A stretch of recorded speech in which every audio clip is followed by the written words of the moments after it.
This is the Hofstra Radio Alumni Audio Yearbook. Today is June 27th, 2024. Please tell us your name and the years you were at Hofstra Radio. Tony Jackson. I was there from sitting as probably from the year of 1979 and retired with great celebrations in 2012. Wow. Well, Tony, thank you so much for joining me. This is a real thrill to talk to you again.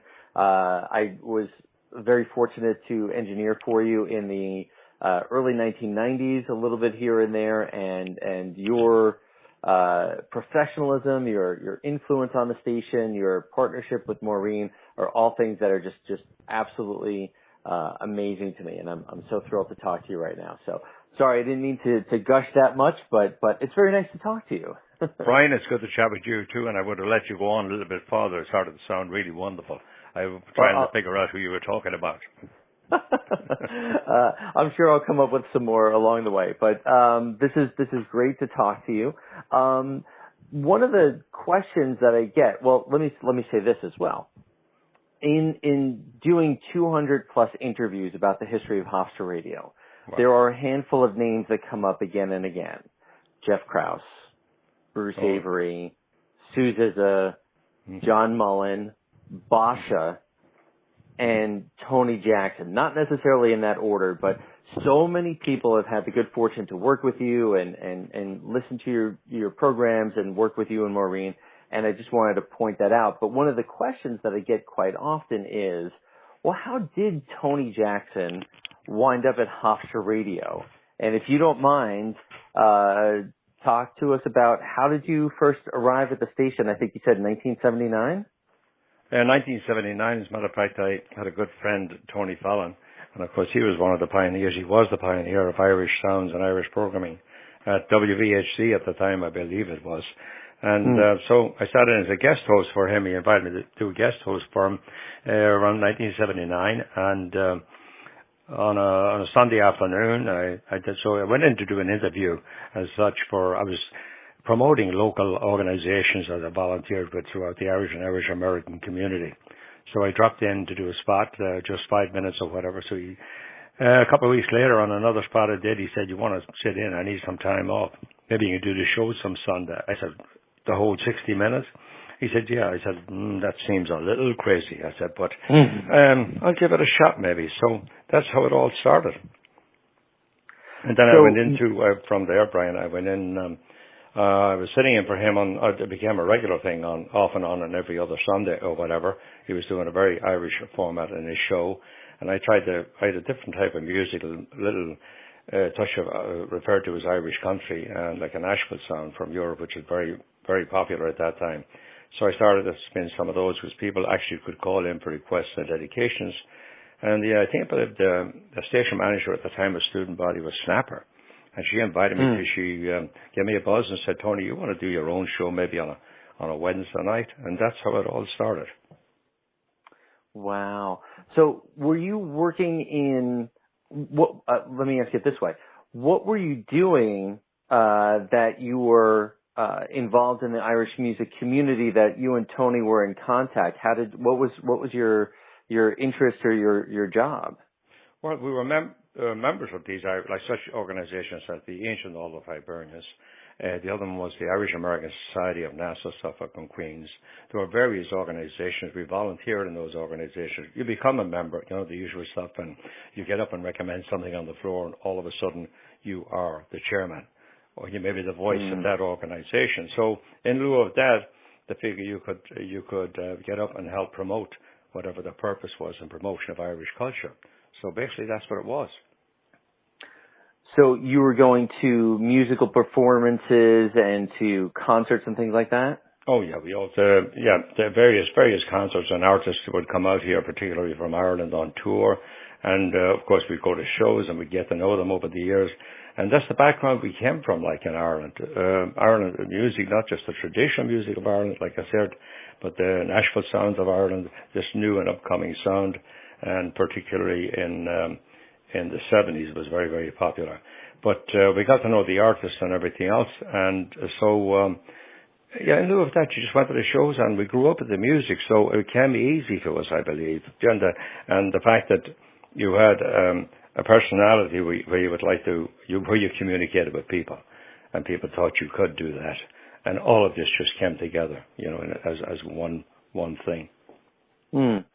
So when I showed up at the radio station in about 1990, and we heard that the biggest show on the station was Irish Country, my friend Michael and I, who knew each other in high school, went, Irish Country's the biggest show on this radio station. We didn't know anything about the community. We didn't know anything about your following, so on and so forth. But if you don't mind, just to go back a little bit, getting involved with the radio station and earlier, how big was this Irish music community? And for a given event, if an Irish musician was coming to Long Island, how many people were showing up? How big a crowd was it?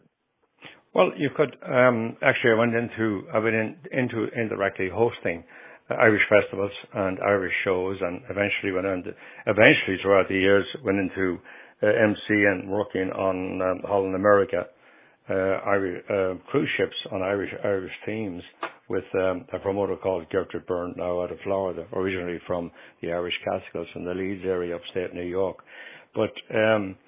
It was big. How big was it? It was big. It was a new in thing. There was names like Big Tom, Daniel O'Donnell then came later. But the people associated with that sound from having it from home and the immigrant that came here, the early immigrants at that time, along with the traditional music. So the fact, and the other great connection, of course, in broadcasting at Radio Hofstra University, you had a chance to throw out a telephone number and the listeners could call and put in a dedication for their kids or an occasion or whatever. And so that definitely created a great audience for us from that point of view. And you could play the tunes and you kept the material here.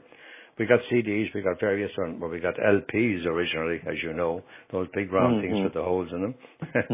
But we got the LPs from the artists in Ireland, and they come out here on tour. So you would do like everybody working in broadcasting or whatever. You grab them and try and grab an interview with them. If you couldn't do that, you would grab, of course, and they'd be happy to give you some of their material. So you played this on the air. So that's where. Yeah, the people were, the Irish and Irish American community here on this side of the Atlantic, they were hearing voices and people from Ireland that were popular today at that time in the 70s or 70s, like you said, Brian, into the 90s or whatever. And they all connected with these artists. So that was a big part of it. But eventually I went on to MC, a Master of Ceremonies, became a great part of it, became my career as such. And then I went on to work with a lot of the artists I had listened to and talked about on the air and everything else and interviewed. And they became well known, of course, as communication became easier because of the new technology of the 70s, 80s, 90s. Then your entertainers were in your kitchen at home, you know. Yeah, that's amazing the way things come together to bring the technology brings the community closer together, and then, like you said, you're at the center of all that. It's amazing. Well, from that point of view, you could bring, like I said, bring it not be repetitious, but you could bring them home. People just emigrated from Ireland or whatever, that part of the world in the 60s and 70s and 80s, whatever. So then they knew those entertainers, or they knew the music they listened to on local radio stations in Ireland, and they could hear it here in New York on RHU on a Saturday, and then so we try and of course on the other hand, wherever I worked in working on stage with an audience or with an artist or whatever, whether it be ships or otherwise, maybe I had the opportunity over the years to work in Carnegie Hall with various entertainers. But wherever you worked, you promoted Radio Hofstra University, even though people refer to the fact that, well, it's just a university station. University station at Radio Hofstra University, with the help of Irish and Irish Country and Basha and the various ethnic programming, it picked up a whole new audience for university radio. It wasn't just being heard on campus or what everything else. All of a sudden it was out. Like I think Jeff Krause said one time, we were picking up an average of 40,000 households on a Saturday afternoon. That is amazing to think about for a college radio station, and you certainly started when the station was still WVHC and then became WRHU, and then the transmitter power expanded and so forth. But yeah, tens of thousands of people would listen on any given Saturday afternoon. And I want to go back a little bit to when you started, just helping out Tony and then filling in a little bit. Mm-hmm. Did you have a sense of the size of the audience? Did you know that there were this many people who wanted to listen to it, or was that a surprise to you? Not really a surprise. We had an idea. The audience were there if you could get them, if they knew where WVHC was on the dial. But no, when I started out, it was just like a good community radio shows promoting Irish things that are going on, and I learned basically a lot from Tony Fallon. He was very relaxed. He was great with doing interviews and everything else, and doing the music, and he gave me great ideas on formats and stuff like that. I learned from him. If he didn't tell me what it was or show me, then I just made a point of learning and watching and see what he did. But no, I think it just grew. But there were Irish radio shows here for many years, and in the tri-state area on various small commercial radio stations, and they basically there was a basic audience out there as long as you got a chance to promote yours at WRHU. Then you got into the circle. So you mentioned earlier a little bit that your preference in music might have been a little bit different than Tony Fallon's preference in music. Do you mind describing what was Tony doing, more traditional Irish music, or what was the difference? Tony was definitely doing more traditional. Yes, like songs like Dee Dannon and, my God, a little bit of the Wolf Tones. Of course, they were heavy on balladeers and singing and stuff. It became very familiar worldwide themselves. And then the reference referred to traditional Irish dance music, which we called Cayley music. That was very big. And Tony had great attachment with that, coming from Ireland and where he grew up and stuff like that. So it's just a continuation of what he enjoyed. But the thing about them, as I said, then when I come out of the 60s and into the 70s, 80s, 70s, late 70s, 80s, there was that Nashville sound in Ireland. It was very big at the time. And I emigrated here in 64, so I sort of brought that with me. And in my years, then a couple of years I spent in the United States Army, I spent a big part of that time in Oklahoma, which brought me as close to country music here in this country as you could get other than going to Nashville. So it was part of something that I enjoyed. So when I brought it to, started spinning it on the air, I would, of course, keep the traditional music, like the Danny Boys or stuff like that, you know. I would still keep that as part of the format because you have that audience there. You just couldn't cut off one part of the audience. Or as people would say, they would call for a particular song for a request. There were some people called for the same song every week. And someone says, oh, God, do we have to hear it again? Maybe I wasn't excited to hear it, but the audience wanted it, so I played it for them. And that's why you kept your audience, too, in that respect. There's so many questions I'd love to ask, but because you're talking about the audience, one of the things that I thought was just amazing engineering for you, or just being part of the marathon, was the way that you and Maureen worked together. And Maureen was so very good at taking phone calls and making the listeners feel welcome, but also getting them off the phone very quickly and writing down the request and handing things off or communicating to you. Did you both have an idea or a plan of, we're going to try to play this amount of new music and this many requests per week to keep the audience happy, or did it just sort of happen week to week? It just sort of happened week to week. Of course, the important thing, if you had a format that, as somebody said over the years, some people that I knew out in the audience, as such a radio audience, I'd meet them at shows or various things we were hosting or just social things we were getting at. They always said, Tony Jackson, you always did your homework. You know, I would set up a format of a show and I brought in a playlist, of course, and you'd average, depending on the length of the show, an hour, 3, 4, an hour or 2 or 3 hours or whatever. We eventually ended up at 4 hours.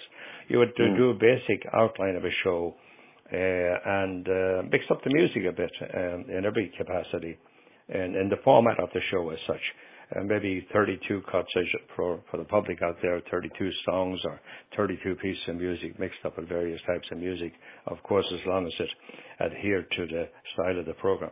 You'd have that as a format or whatever. And of course, Maureen she was unnatural. I guess that's how we all worked out, the fact that we're married for something like 59 years now. Thank God, I still have our heads. But I guess, I like to say, if you spend long enough with somebody, you know what they're thinking. And actually, you get up in the morning and you look that you're really dressed in the same colours without knowing. Okay, so Right. so that basically was. I knew she was great answering the phones, and I would say, you know, I got to get to this cutter. I've been somebody sitting in the studio in a chair beside me. I got to get, because it was all live in studio. She took the phone calls right beside my shoulder, and if you weren't playing music, of course, you couldn't be chatting on the phone unless you were chatting in an interview, which might be coming in from Ireland or somewhere over the world. But it just fell into place, and we just felt very comfortable with it. And we were so happy to do it, and she did a great job, Maureen, over the years, positively. Absolutely, and I, in previous phone conversations, I spoke to her and asked if she'd be willing to be interviewed, knowing the answer in advance would be no. But I knew that I had to ask her because I was always so impressed with her ability, like you said, to manage phone calls and keep people happy and keep the show moving. And every once in a while I might cue up the wrong track or not be sure. And she was just always on top of it. And to watch you two work together was always a thrill. And I guess what I'm getting to all of this was a lesson that I learned and so many of us learned was the value of that preparation. Like you said, doing your homework and having an idea of what you wanted your show to be. And so many of us got this, I don't even know what to call it. It's not university level or professional level, but we got such an education from you and Maureen about how to be professionals and how to serve your audience. And I don't really have a question there, but I just want to say thank you for teaching so many of us how to be really great entertainers and how to know our audiences. You know, Brian, thank you very, very much, very, very much. And they've gotten various compliments throughout the years. I just remember one of the student body, and Mike, I can't remember his last name. He worked at the studio for a long time as a student, and we had one of those famous staff meetings, as you can relate to, throughout the years, hosted by our administrative board or whatever, and general manager. But he stood up in the class, and he had graduated already, and he stood up just to come back to one of the meetings, and he said the greatest educator we have at Hofstra University in my years, particularly at RHU, was Tony Jackson. And I think that was the best compliment I ever got, probably, in broadcasting, from the student body as such, young people, not of our age category or anything else, but the fact there's such great respect and acknowledgement of what they thought they achieved from it, you know, which was great, because those people, families to send their kids to school, a 4-year plan. We used to kid around and joke around. Come on, you guys got classes after this or whatever. Go back and do some crashing for a test. I don't want your parents to blame Tony Jackson for a 5-year plan that they have to pay for. Sorry, you know. So that was part of it. But no, we always had a great communication with the studio, with RHU, everybody, staff, and likewise. As you mentioned various names like Sue Zizza and Jeff Krause. Jeff Krause, I went in one day. As you know, evergreens were mandatory to keep, and they can. And for those of you who are listening out there, those were programs we had to tape in case you were away or sick or on vacation or working another job or something else, and you couldn't be at the studios. So those were taped shows that had to be taped at certain times, and you had to have 6 or 8 in the can, which would be relatively new and updated every so often. So one afternoon, the Wednesday or Thursday afternoon, I went in to tape a particular one, and as you know, being as they refer to as a community volunteers, but guest hosts from outside, even though we were very much a part of WRHU, we would have to have an engineer. A lot of the student body would go in on-air people and would do their own on-air and would engineer, as you did and knew, engineer your own show. So I went in the studio across the hall from where we were at that time, and Jeff Cross was general manager. So I said, Jeff, we're not going to do anything probably because we're sitting on the studio. I said, my engineer hasn't shown. And he looks at me and he said, your engineer hasn't shown. He says, what am I, chop liver? He was the general manager. He created quite an impression on me because he was the general manager and knowledgeable in the industries, for so many, many years. And I said, you are my engineer? He said, okay. So I promise you a Guinness. So he definitely, to his delight, thought that was the best statement I made all afternoon from meeting him at that. He liked a Guinness once in a while. So those are the things you remember, there were some great, great memories. And the other thing, of course, was you talked about shows like Irish Country and other shows too, Basha, and there were so many shows, of course, ethnic groups and Italian programs. Mm-hmm. And we came to the marathons, the annual marathon. And the thing that I think was impressive to the administration at Hofstra is when we were able to come along and we'd all do our own marathons at particular times, respective times during the year. And we come along, always the other shows were, and not no disrespect for them at the time, this is quite a few years, 30, 40 years ago, they would come along and raise a reasonably good amount of money, but Tony Fallon or Tony Jackson come along and we do a 3-hour marathon, we do guest interviews and everything else, have musicians drop into the studio, we'd have live music on the air, we'd have people come in and enjoy refreshments, which was furnished by Radio Hofstra University, which was brilliant. We had food and stuff like that all day long.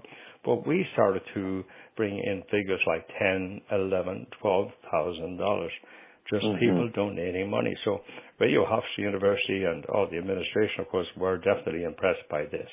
And I think that was one of the big factors, and it showed the university how much credibility their radio station had within the Irish and Irish American community in the tri-state area. Absolutely. And I was trying to remember in the early 1990s, 92, 93, 94, I want to say the Irish programming was bringing in somewhere between $20,000 and $30,000 per marathon. And I don't know if that number is right, but no, you're positively right. We went over the 20s. We went over the 20s on several years, and even in a bad economy, we still came close to 20,000 every year. It was the number one. It was the number one format for raising money at Radio Hofstra University. And the great thing about it, you referred to other names, of course, a professional in residence, may he rest in peace. Ed Ingalls was great, and he, of course, worked for the sports department. Did an awful lot of work at Radio Hofstra, and he was a great asset for his time from my point of view, and I'm sure yours and many who worked with him. But he always said if it wasn't for Irish programming or Irish country, the sports program wouldn't be what it was, because they needed money and financing. They were able to travel all over the country and broadcast games from various venues, various stadiums, and that was all because they had the extra money from the marathons, and particularly Irish. Yeah, I'm so glad you said that, because it's a fact that now the university is very invested in the radio station, and there's tons of wonderful equipment and opportunities that are available, and the university's been very generous. But for a long time, there wasn't enough funding and there wasn't enough support. And so the station relied on you and Basha and Giovanna and the rhythm and blues guys to bring in money and to support the students. So I guess how do I want to ask this? So you start off volunteering and helping out with Tony, and then you're running this program, which is so beneficial to the radio station. It's not necessarily, that money's not necessarily going to Irish country, but it's going to the station. So how does that journey happen for you? And how did you take that responsibility, knowing that the students were relying on you to bring that in? That's quite a burden to carry. Well, we knew people were, the various, I refer to the word organizations again, the various people we worked with, and the entertainers we knew who talked, and we did interviews with them from both sides of the Atlantic, and the entertainers who worked locally in the tri-state area, they would drop into the studios and do maybe a local spot on the air, not just an interview, but actually perform on the air, But we had a great, the communication was great, with the Irish and Irish American audience, and we made them aware of the fact, and Jeff at that time, or even Bruce Avery, of course, he came in and he was exceptionally good at explaining where the money was going and what it was being used for. So people felt good about that. It wasn't just we were taking money and buying new records, or students doing crazy stuff, or updating a board we're sitting at. We were taking money and building a studio. You were keeping a radio station, a commercial-free radio station, on the air. You were promoting education within our area, perhaps at great reflection down through America for all these students that came from various parts of the country. But people knew they were building something, and they were donating to something that needed to be there. And if Tony Jackson or Tony Fallon or Basha with the Polish show, or the Rhythm and Blues guys, Frank and the guys on Sunday afternoon, if we weren't donating our time, and if we didn't have radio as a communication, as a great communicator at the time, TV was a different entity altogether.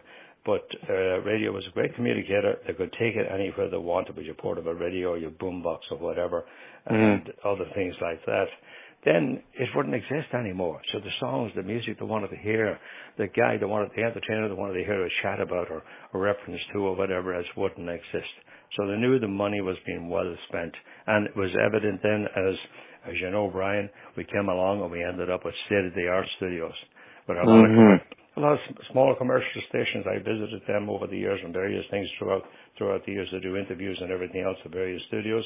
And our equipment was comparison to them. We had a major accomplishment in equipment and everything else to work with.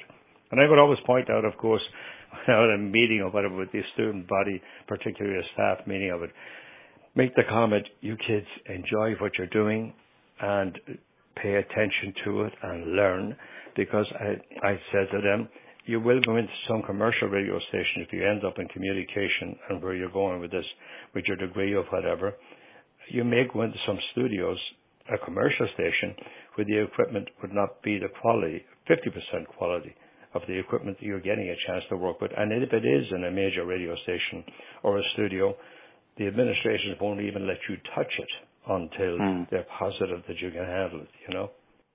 Yeah, that's very true. I can attest to that a lot of commercial radio stations, even back in the day, were not as good as Hofstra Radio. I want to go back to your early days joining the station when it was still WVHC, and I don't imagine there was a lot of week-to-week contact with Jeff Krause. I know that you said about having the evergreen tapes and he recording your show, but what was your relationship like with Jeff? I mean, once you got established as being a regular host, did you talk with him often?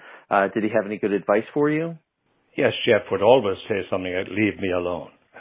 As you can imagine, that would be his sense of humor.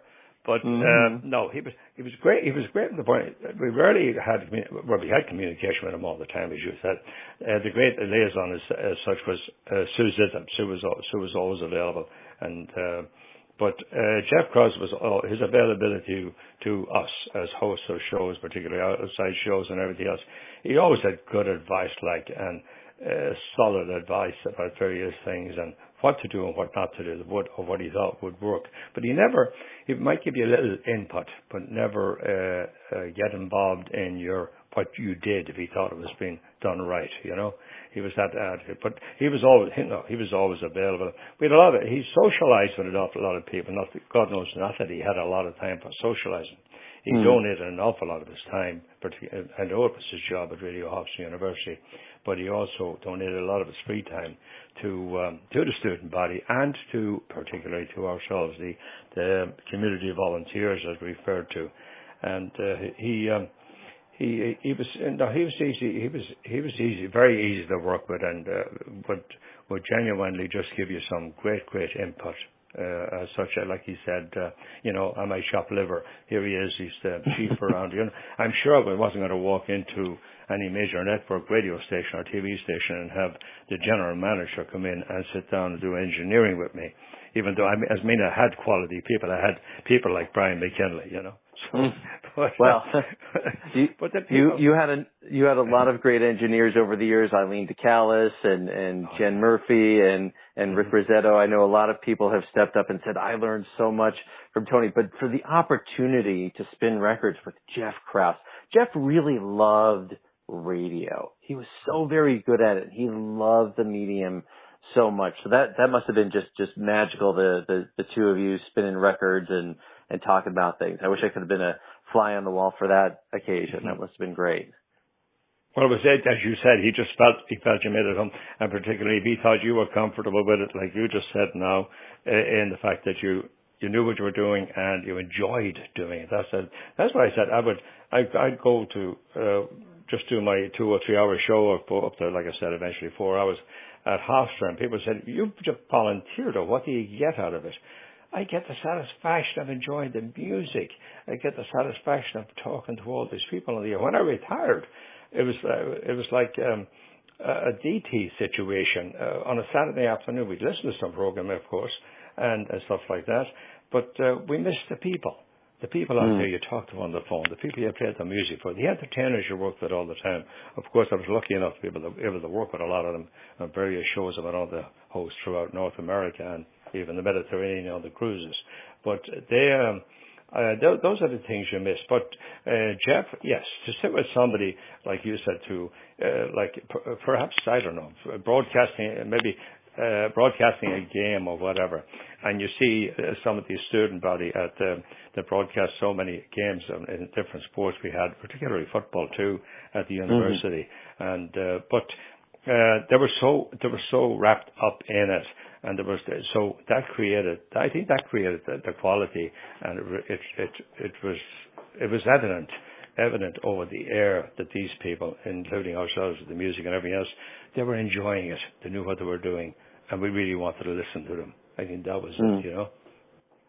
That was always a feeling that you and Maureen and the audience were having so much fun week to week doing what you do. But again, one of the questions that I normally would ask at this point of students who had spent time at the radio station, the general question is, when did you start to feel comfortable on the air and at the station? And was there a moment where you thought, I really love doing this and I want to do this for a long time? Or did you just sort of ease into it and it became, something that you did for 20 more or more years?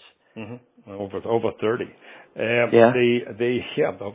That, believe it or not, it's like to say, the comment, time flies, and particularly if you're enjoying something, it does fly. But no, I've been able to do the guest host for Tony Fallon on the Sunday afternoon or whatever. I was a little intimidated, I guess. I'm sure I was, sitting in for like 60 minutes rather than sitting in for a microphone and 5-minute interview. And you're working with an engineer, and you're directing them to the extent with the playlist that you're going to a certain cut, a certain CD or a certain LP at that time, or a 45. But at that time, but no, when I got in there, I just felt comfortable. I felt at home. I felt it was something I wanted to do, and I was enjoying it myself. That's what made it easier, I believe. And then, as I referred to, the audience out there, they made us all so welcome, and you felt you were doing something right. And the time just flew. We didn't plan on doing a year to year or 10 years or 5 years. You knew you had a job at Radio Hofstra University. I was working various jobs throughout the years, and you knew your Saturday afternoon you had to be at a certain place because people were depending on you. And then organizations would send in press releases of a non-profit nature, of course, which they had to be because of non-commercial radio, and that was very important. And we had to make sure we were there, and it was mandatory in the sense that you have to be there to fulfill your slot in the program. It meant so much with the Hofstra University radio station, and you were just part of many people that worked there to keep it all running. And we were just felt involved, and you felt appreciated by everybody, like yourself, as an engineer or whatever. You'd walk in, and I remember one or two engineers over the years probably come on the first slot, just coming off the training class, and one or two, and they just look over the board and they said, this is Irish country. This is Irish country from it. They would tell me, we know and there wouldn't be another word until I tell them or ask them what I needed next, because they were a little bit nervous about or intimidated by hosting Irish country, or not hosting engineering Irish country. But then the student body, they became, in 2 or 3 weeks, they were, Mr. Jackson, what do you want? They were just there. They wanted to help out. They wanted to be part of it. And that was the greatest thing. You know, I always refer to the fact with the young people at the radio station, to work with young people like that, of an impressionable age and everything else, and have them appreciate you and the respect you got from them. It all just became a weekly process, and you went in there, enjoyed it, went home, and that was it, Brian. Oh, sounds like so much fun.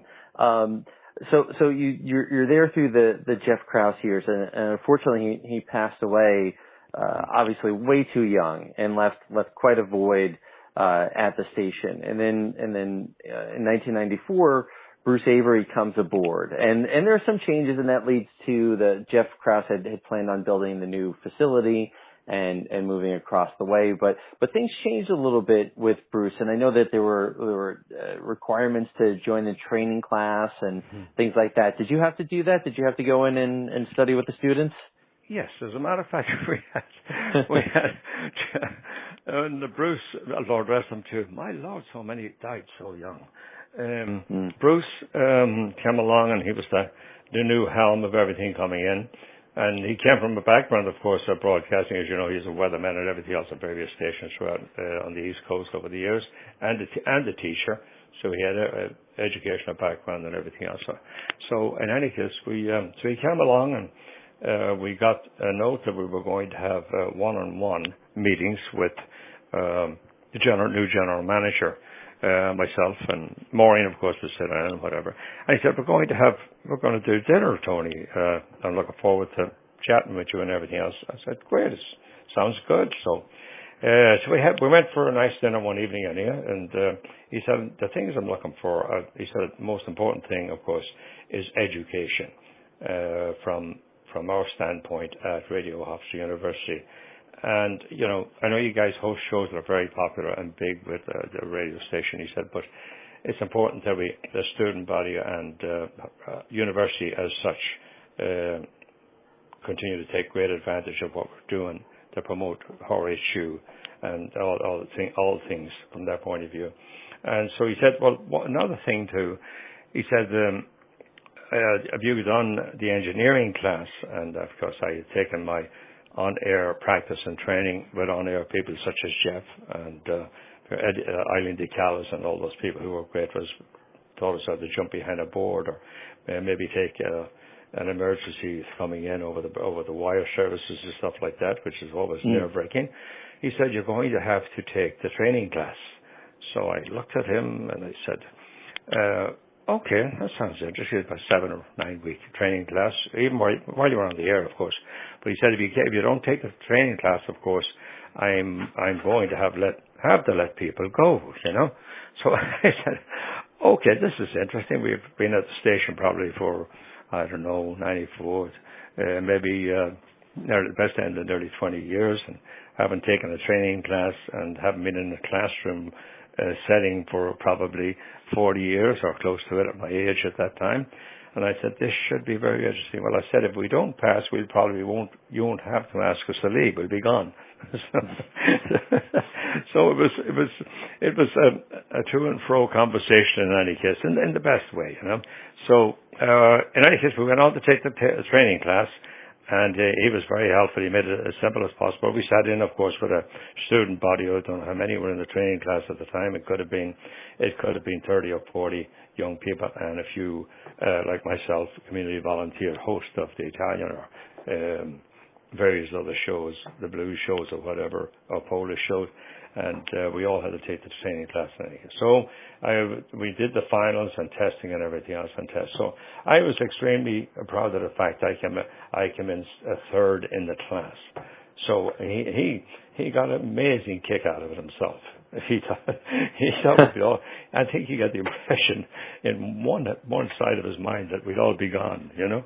But no, it all worked out. It all worked out. But that was my first meeting with Bruce, and we went on to create a great relationship. And we sat down for many chats at various times in a casual setting and also in a business setting too at the university. And he always appreciated how much we did and how much we accomplished. And of course, as you know, when Bruce was there and everything else and all the little changes, big changes, we ended up with state-of-the-art work. We ended up with broadcasting a national hockey team, and getting an opportunity to do things like this.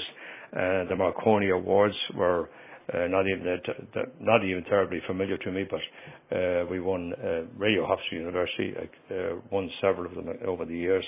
So what he accomplished, and John Mullen, of course, with their direction, and what they achieved at Hofstra it was amazing. What you had a front row seat to all that, the changes over time and the growth of the station, and I'm just thinking if it's 1979, when you started, that radio station broadcast facilities were probably still under the little theater, right? They were in the basement, and then they went over to Yeah. Yes, we went. We went into the basement. We went over to Memorial Hall, I believe it was at the time. In any case, and so the situation there was it wasn't entirely. There might be a little musty smell because you're in the basement at that time, and there might have been a little bit of a leak through a wall or steps. But I always remember. In the studio, we'd make sure you had those seats, of course, and you had a step for your feet would sit on the chair or the high top chair, like a high top bar stool, and you always made sure that your feet was up off the floor, because when it rained, the steps right outside the door of the studio, the rain would pour down the steps, basically leaking into the floor of the studio.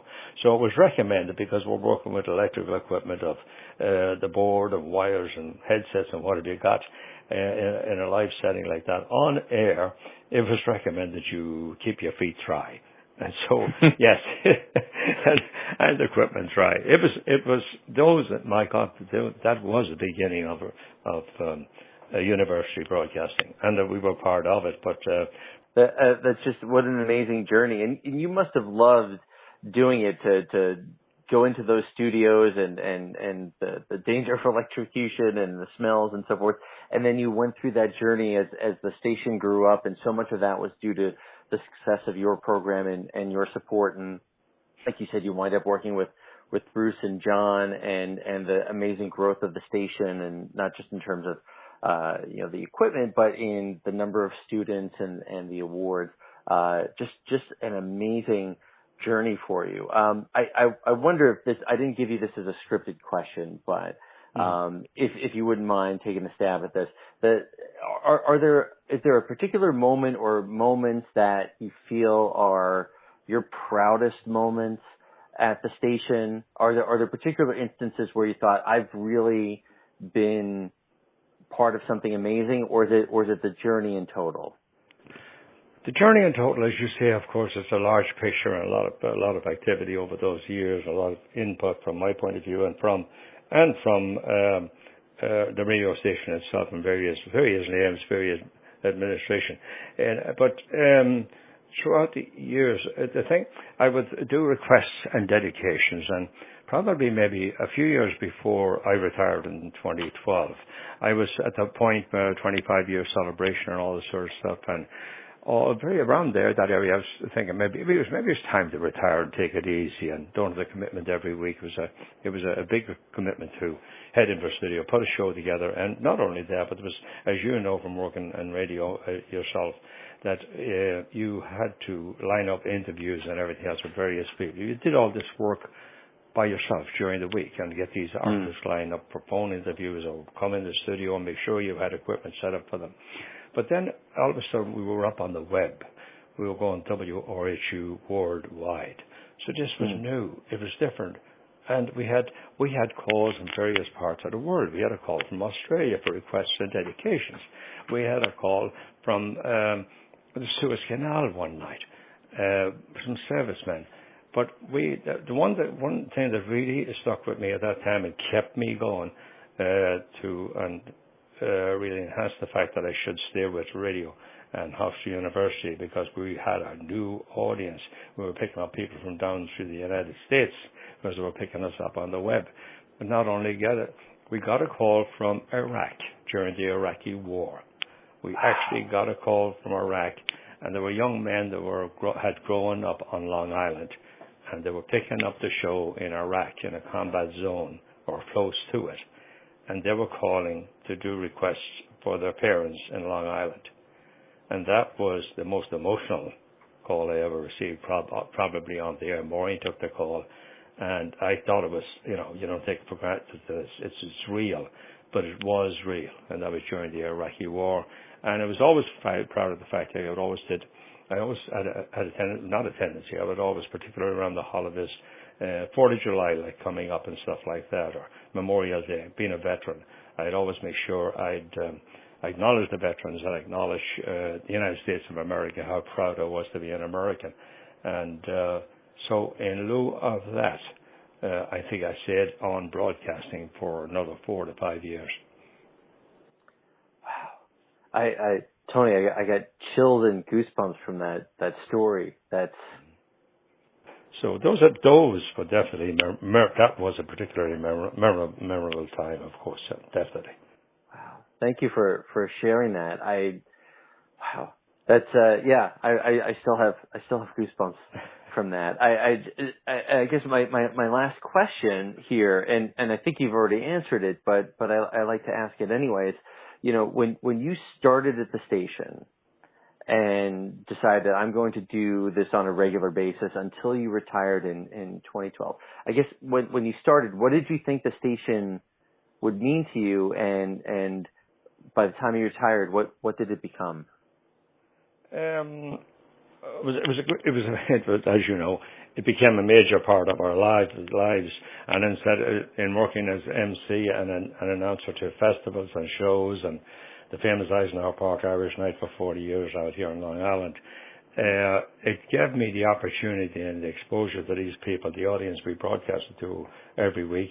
I seen them in person and everything else. I got the opportunity to work with all these artists, like I said, in cruising from the Mediterranean to the Caribbean islands here in America, South America. Those were that was great. It gave me an amazing, and my wife Maureen, it gave us an amazing life that very few people had the opportunity to enjoy something like that.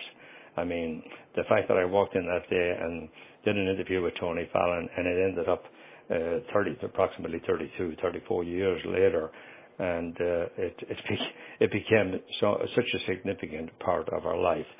And you mentioned the names like Jeff Krause, of course, John Mullins, of course, and Ed Ingalls, and Bruce Avery. And John Mullins, the people that keep it going today, and the people that are still there doing it, which is great. But it's just been, it's a part of my life, and there's plaques. We had the celebration of my retirement on air, and Bruce asked me, I told him I was going to retire, and John, they weren't in favour of it at that time, but I said, it's time, my time is up, and I said I'd be there for whatever help you ever needed. I've done interviews since that time on the air with different shows, but Bruce said, well, we do a little party, a little bit of celebration. I said, no, I'd like to do my retirement on air with the people who have supported us for all those years. And he said, that sounds like a crazy idea. Well, I said something like the format of a fundraiser or a marathon. And we did it in any case, so the 4 hours or whatever. And Bruce was a big part of it. Every member of the station, I think, was actually there. Some of the alumni, a lot of the alumni were there too for it. And we got various calls from the entertainers who were working out throughout the world out there. And they called in with greetings and everything else. We had food on hand and everything. And Bruce looked at me and he said, this really worked. I said, yeah, it worked because the audience were out there on the phones and they were calling in and they were all part of that whole 32 or 33 years. And my working at Radio Hofstra University, and as you said, Brian, walking into that new facility, looking around and seeing what we all had achieved was second to none in the feeling of greatness.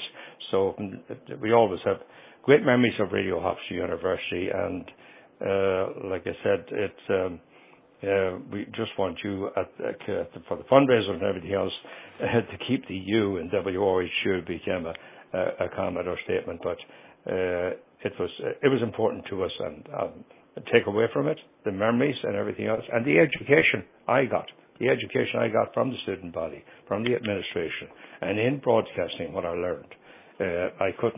Money couldn't pay for that. So I've enjoyed it, and it's really been brilliant.